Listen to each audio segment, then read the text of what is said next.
I had to call the police on this showing. Listen why.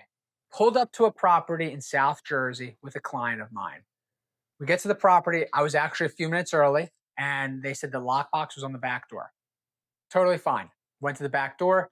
But when I looked at the back door, what was a little bit weird was the back screen, the glass of that door, I guess you could say, was shattered.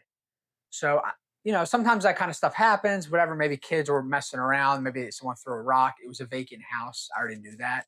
Um, so I grabbed the key, I unlock it. I'm like, it's really hot in here. And all the lights were on.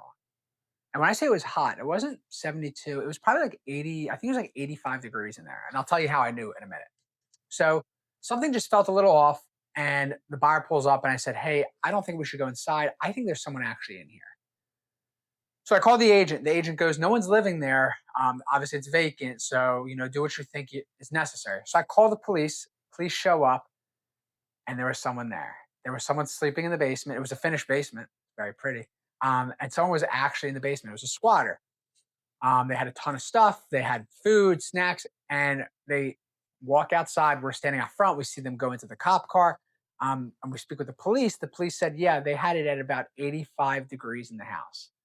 The house was fine. There was no actual issues. It was actually very clean. Even the basement was fine, to be honest. Just a little bit of like crumbs from snacks. But obviously now it becomes a little bit harder to sell this home to the buyer after finding out someone just broke in. Makes it a little bit more challenging to say, hey, this is a great home for you, regardless of someone actually breaking in.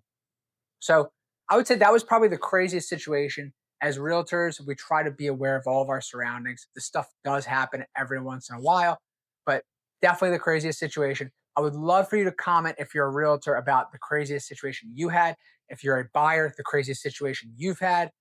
There's so many to talk about. Thanks for watching. Like, comment, and subscribe.